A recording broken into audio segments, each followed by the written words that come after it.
सभी लोग बढ़िया हैं, आनंद। रायपुर की पावन धरा से हैं, आप लोगों को नमन करता हूं, क्योंकि चंपावन के नज़दीक आप लोग विराज रहे हैं, जहां मेरा शिव बैठा हुआ है। आप सभी को पावन चरणों को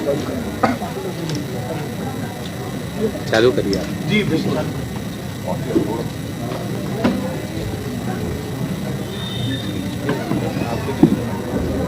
आप पहले आप कर दें, उसके बाद फिर हम क्वेश्चन कर लेंगे आप।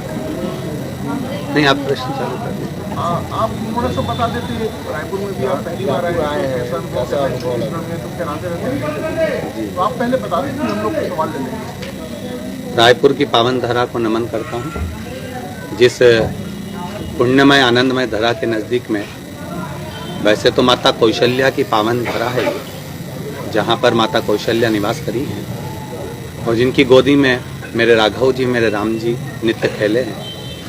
ऐसी ही पावन धरा के नज़दीक में चंपेश्वर महादेव विराज रहे हैं, जहाँ पर पंचकोशी यात्रा होती है और भगवान शिव अपने जैसे उज्जैन के महाकाल स्वयंभू प्रकट हैं, काशी के विश्वनाथ स्वयंभू प्रकट हैं, सोमेश्वर स्वयंभू प्रकट हैं, केदारेश्वर स्वयंभू प्रकट हैं, ऐसे ही चंपावन में चंपेश्वर महादेव स्वयंभू प्रकट हैं। ऐसी पुण्य धरा पर जो ये पावन शिव महापुराण की कथा बसंत कुमार जी अग्रवाल जी द्वारा, उनके परिवार द्वारा जो चल रही है, रायपुर का एक बड़ा ही सुंदर आयोजन यहाँ आयोजित किया गया है। भगवान शिव की, वैसे भी पूरा छत्तीसगढ़ पूर्ण तरह से शिवमय है, पूर्व में भी रहा है और अभी भी शिवमय ही है। भक्तों का जो जन सैलाब यहाँ आ रहा है, तो शिव भक्तों की एक आनंद की अनुभूति करा रहा है। बहुत बहुत साधुवाद देता हूँ रायपुर की पूर्ण धरा के निवासियों को और सभी शिव भक्तों को, और आपके पावन चरणों को नमन करता हूँ। श्री शिवाय नमस्तुभ्यं।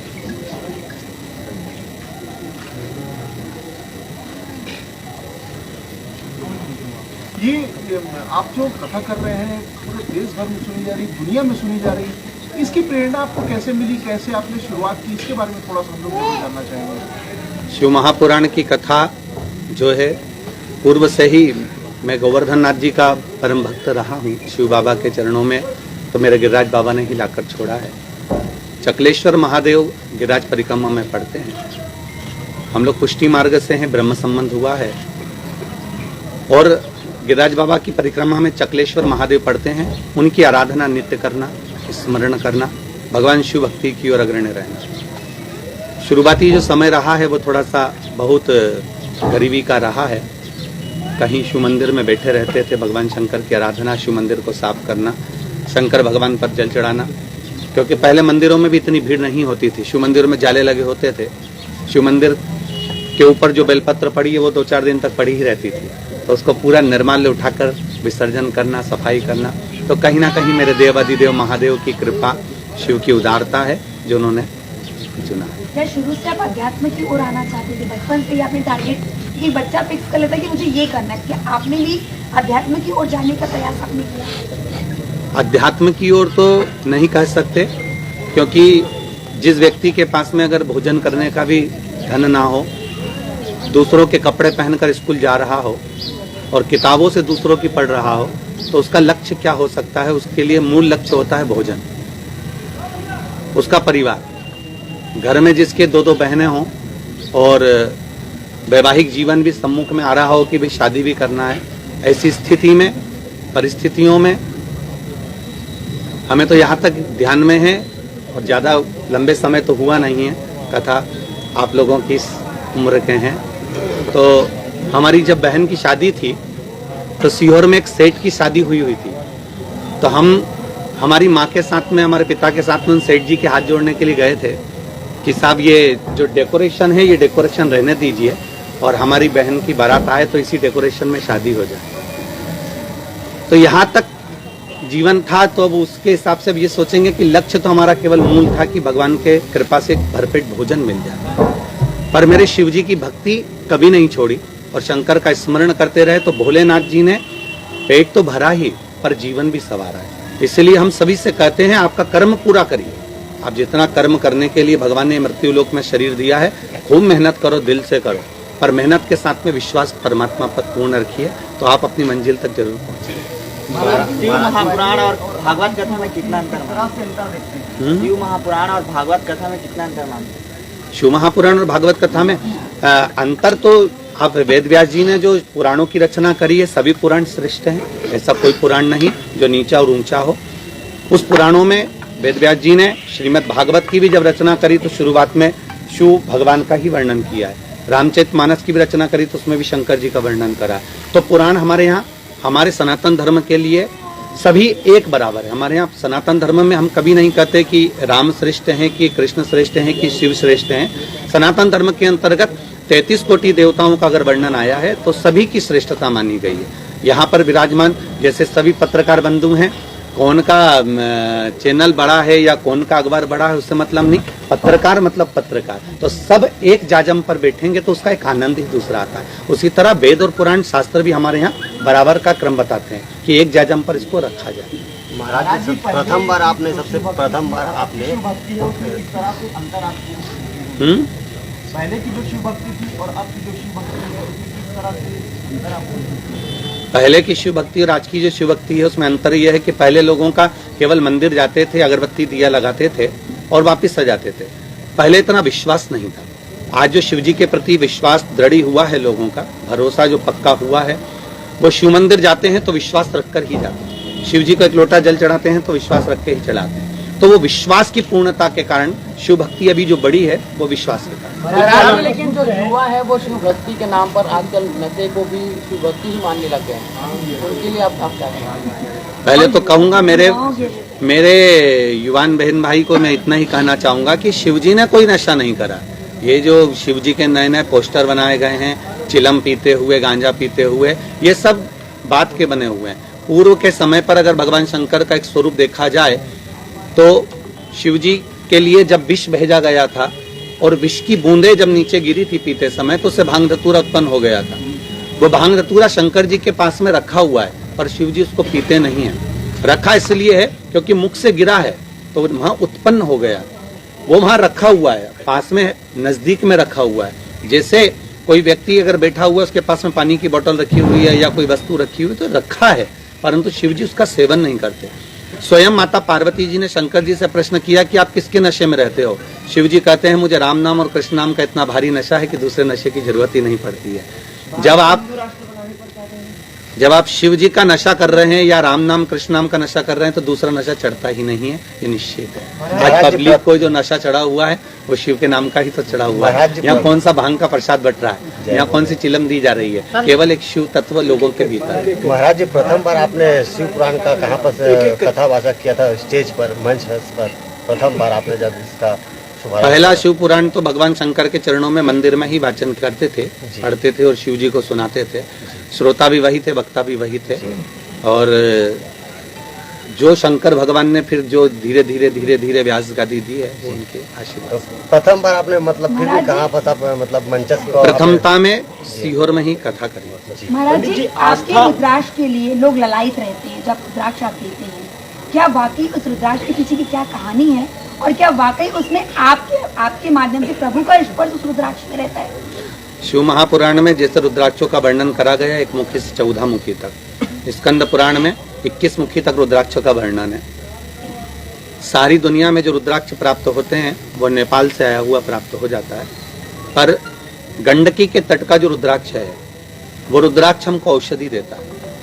ये रुद्राक्ष की मालाएं यहाँ पर मिलती हैं, रुद्राक्ष बना बनाया प्राप्त हो जाता है आपको वो रुद्राक्ष। और इस रुद्राक्ष में ये अंतर मिलता है कि सीहोर का जो रुद्राक्ष होता है वो सीधा जैसा बेर होता है ऐसा बोर जैसा आता है, बोरियों में भराकर, कच्चा की कच्चा, गीला की गीला।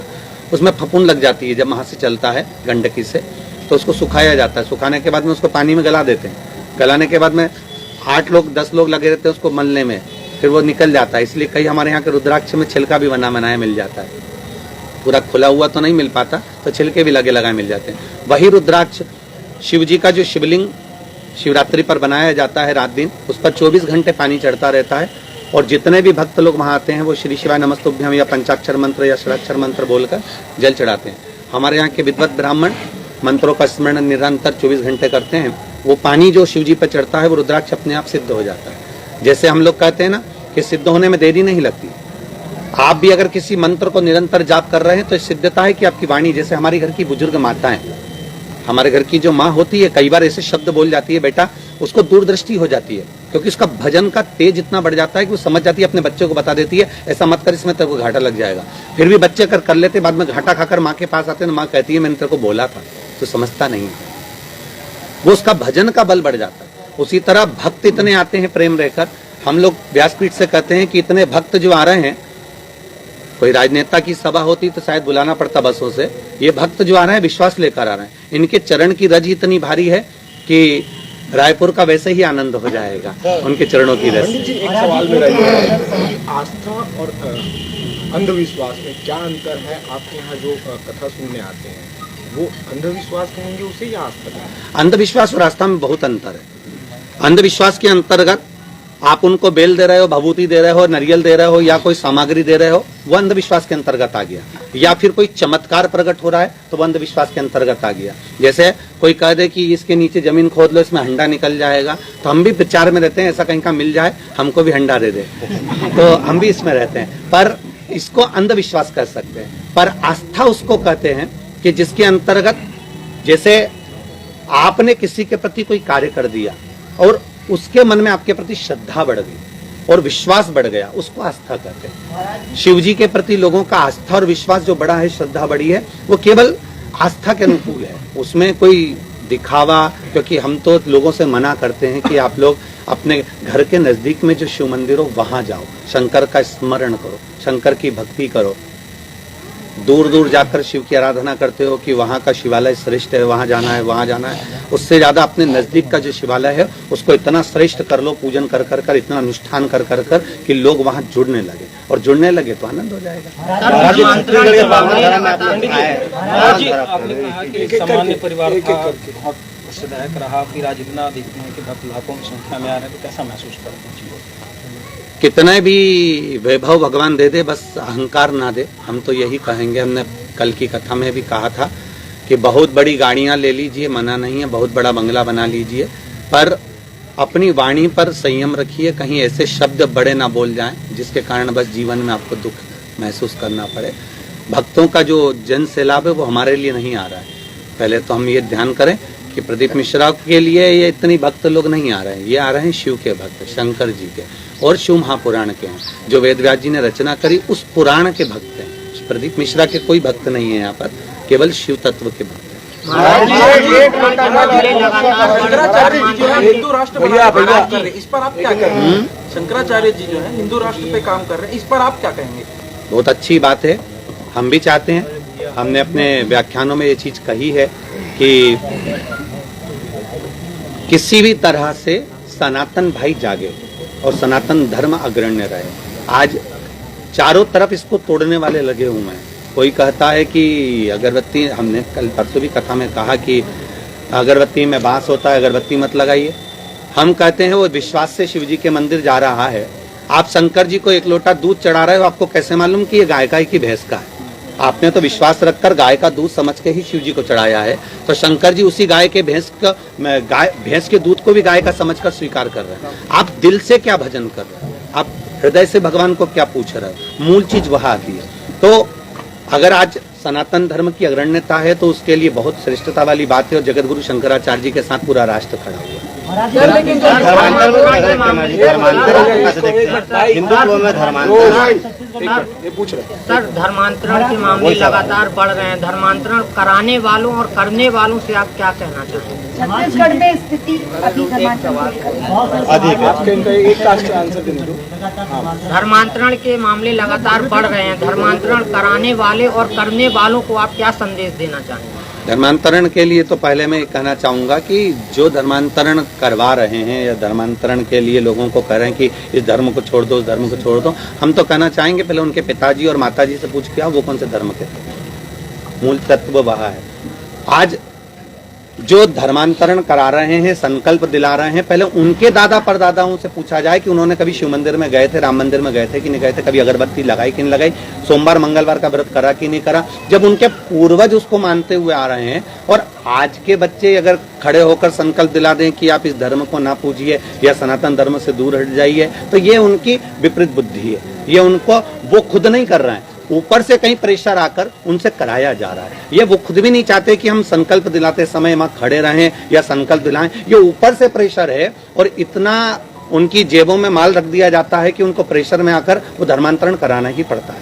पंडित जी, एक सवाल ये है, एक सवाल ये है, ज्ञान वापी पर आपके विचार क्या है? सुप्रीम कोर्ट में आज सुनवाई हुई। ज्ञानवापी शिव महापुराण की कथा भी काशी में हुई थी।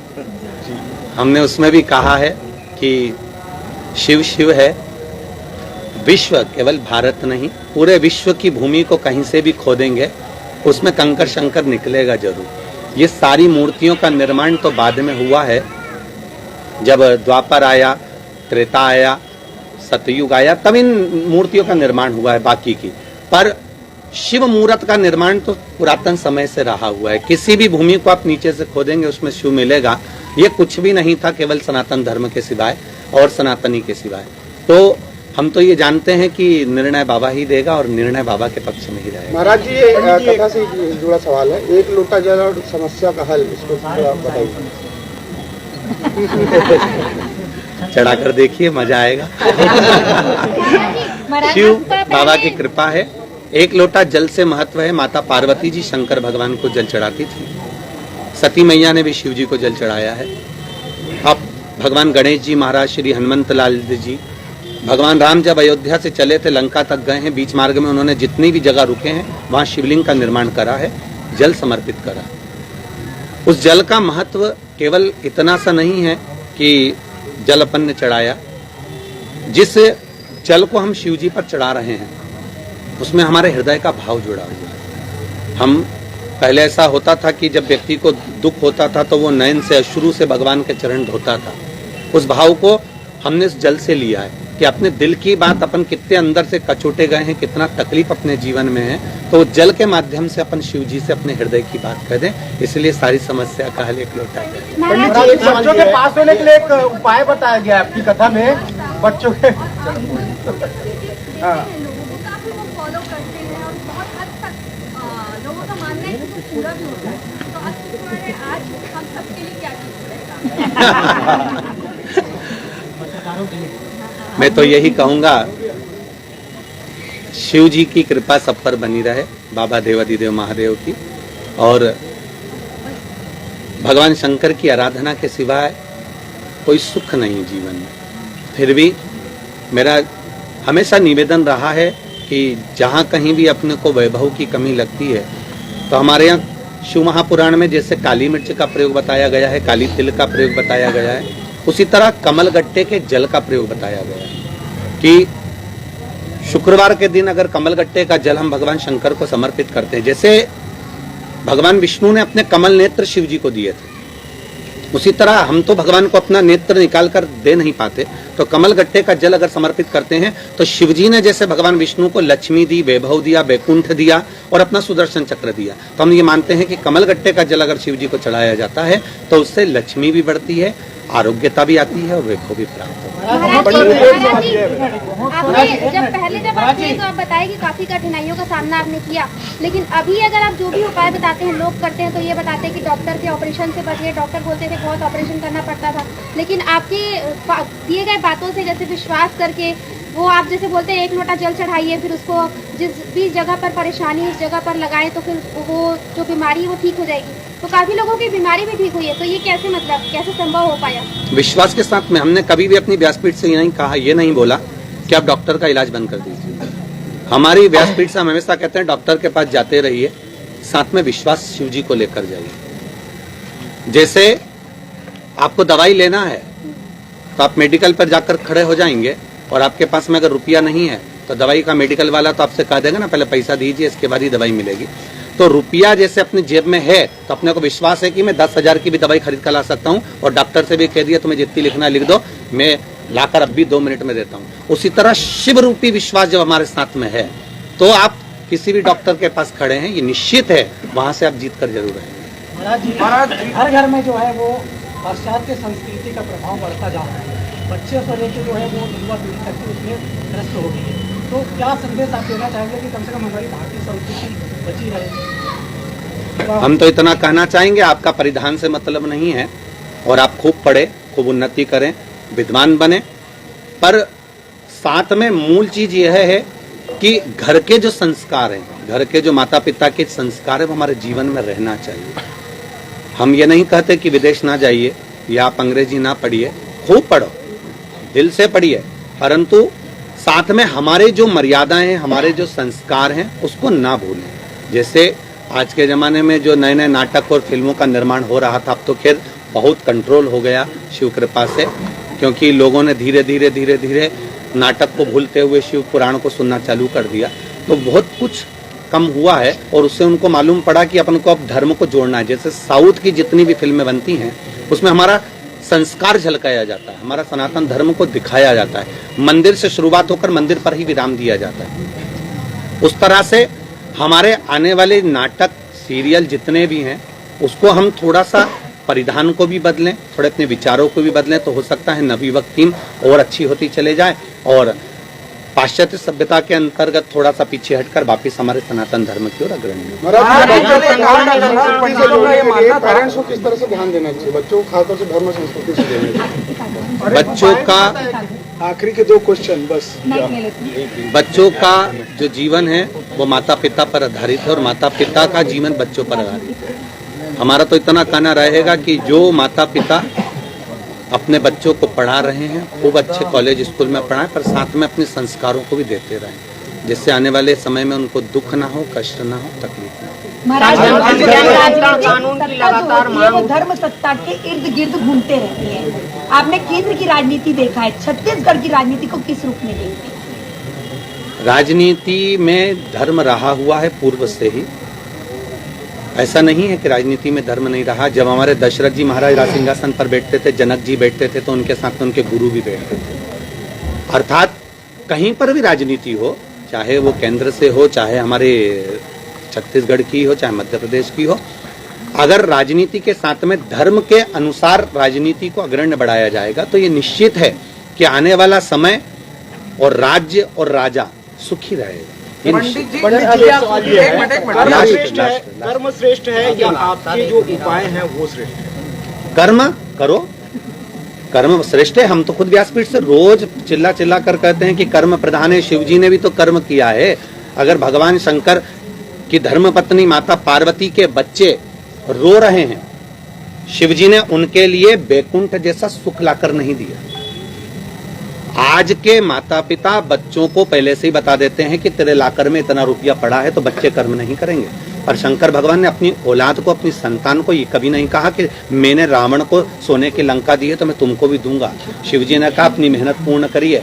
तो भगवान शंकर के पुत्रों के लिए शिव जी कर रहे हैं कि कर्म करिए, और पुत्र भी कर्म कर रहे हैं, बेटियां भी कर्म कर रही हैं। तो शिव तो हमेशा कहते रहे हैं कि कर्म प्रधान है। तो हम तो ये कहेंगे कर्म करो, पर कर्म के साथ में शिव पर विश्वास पूर्ण रखिए।